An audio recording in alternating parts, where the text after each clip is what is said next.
Okay. Hello, everyone. I am going to start making a series of videos soon that talk more about what's going on with me because I'm in a really good mood and things are going well and I want to talk about them.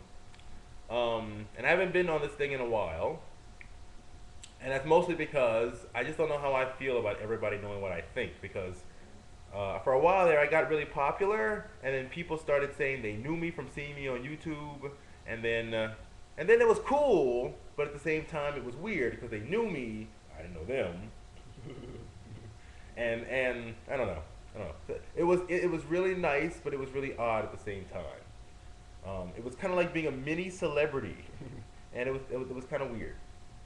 So I don't know, but at either rate, there's a whole bunch of things going on right now, and I want to talk about them. And I like this format. So let's see. So I gave that piano recital, and that went really well. And the audio recording's not so great, but I'm sorry about that. And finally, as of today, I moved to New Orleans. I moved back to New Orleans because I was sick to death of living in Baton Rouge, Louisiana. I would, I dream every day that the LSD will be in the Baton Rouge tap water, and it'll make everyone into this amazingly liberal, happy people, instead of being conservative and narrow-minded and racist and homophobic and everything else. I keep hoping. I keep hoping one day they'll all eat mushrooms and just have like a revolution or a transformation in thinking. But anyway, so I don't live there anymore. um, and I live now in a black neighborhood. I've never lived in a black neighborhood before. Um, uh, and this is the Treme Lafitte area, which at one time there was a Lafitte housing projects that was uh, 5 blocks maybe that way, which is completely gone now because they kicked everybody out. Yeah, yeah. So now it's really quiet here because a lot of people haven't come back. The place next to my apartment is completely, well, at either rate, it's completely abandoned. It's gone. Okay, like, can I show you? You can't see it, no. Just mark my words. It used to be a brick facade and then a red wooden building. And the building is, I mean, at this point, there's about 10 planks of wood and then one missing. Two planks, one missing, two planks, one missing. No paint on it at all. You know, so at any moment, really, this thing to me looks like in the next 5 years, if no one does anything about it, it's literally going to just tumble over and crash. Okay. um, so New Orleans is really interesting now. My apartment is phenomenal for a very low price of $450 a month. I am now living in this great shotgun that has a huge kitchen area back there, a walkway. This is my bedroom, and I have a living room as well, and then a side area that I'm using as a music room. So I have like, I mean, just tons of space. And the main reason why this place was open is, and the guy told me, the guy was gay too, which is kind of cool.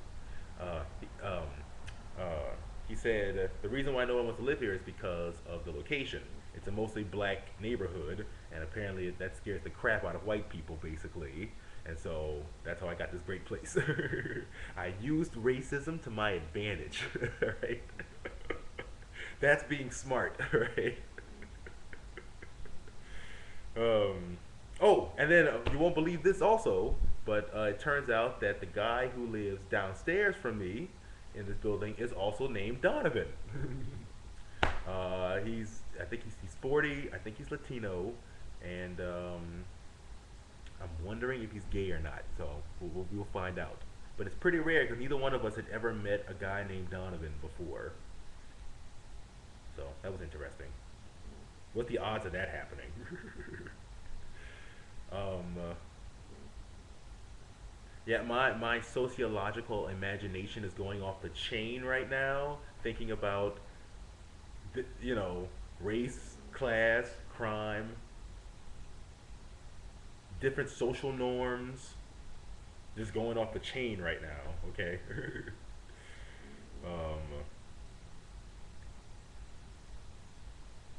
I never realized it, but in a lot of ways, like we still very much live in a very segregated country in America. That's the kind of the conclusion I've that's the conclusion I've come to. In many ways, in this country, we still live in a segregated area. We still live with segregation.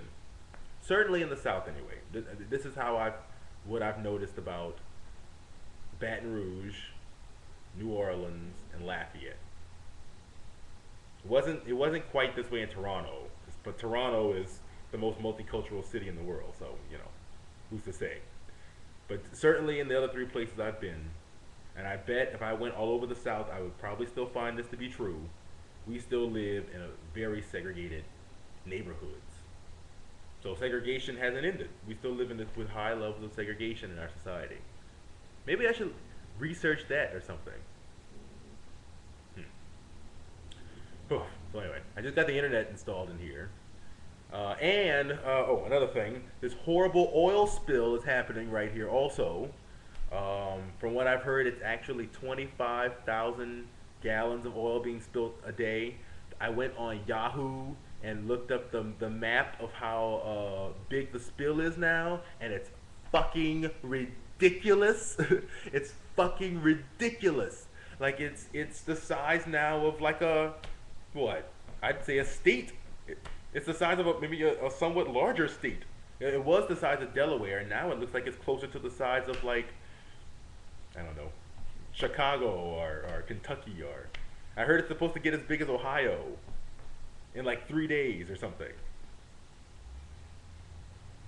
So I'm very nervous about that. I mean, I don't smell oil or anything though. That's the weird thing. Like I thought by now I'd be smelling oil and it'd be a real big problem, and it hasn't been a problem yet.